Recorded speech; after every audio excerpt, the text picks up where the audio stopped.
बीडनंतर आज अॅट्रॉसिटी कायद्याच्या समर्थनासाठी नांदेडमध्ये मोर्चा काढण्यात आला।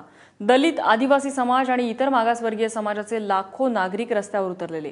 अॅट्रॉसिटी कायद्यात काहीही बदल करू नये आणि ओबीसींच्या आरक्षणात इतरांचा समावेश करू नये, गोवंश हत्याबंदी कायदा त्वरित रद्द करावा, तसंच मुस्लिम समाजाला शैक्षणिक आणि नोकरीत आरक्षण द्यावं अशा मागण्या यावेळी करण्यात आल्या।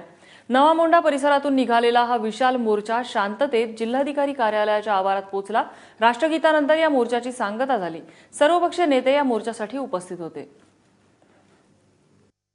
अॅट्रॉसिटी ऍक्ट विषयी सर्वात महत्त्वाचा विषय म्हणजे दलितांवर जे काही होणारे अन्याय आहेत, अत्याचार आहेत, यांना कुठेतरी रोखठाम व्हावी, हा सर्वात मोठा विशेष महत्त्वाचा मुद्दा आपण इथे मांडलेला आहे। अॅट्रॉसिटी ऍक्ट असा आहे की याच्यामध्ये जर तुम्ही कठोरपणे जर अंमलात आणला तर दलितांवरती अन्यायच काय, कुठल्याही प्रकारचा अत्याचार होऊ शकत नाही। स्त्रियांना सगळ्यात अगोदर कळालं पाहिजे की मी विशिष्ट समाजाची, संप्रदायाची स्त्री नाही, तर मी स्त्री आहे आणि मला माझ्यावर होणाऱ्या अत्याचाराच्या विरोधात लढलं पाहिजे, उभं राहिलं पाहिजे आणि ह्यासाठी आम्ही त्यांना प्रेरणा मिळावी म्हणून आम्ही आज इथे उभे राहिलेलो आहोत। महाराष्ट्रामध्ये हा कायदा राबविला जात नाही, तो अधिक प्रभावीपणे राबवला जावा आणि गुन्हेगारांवरती कठोरात कठोर अशी शिक्षा करण्यात यावी, एवढंच आम्हाला ह्या मोर्चाद्वारे सरकारला सांगणं आहे।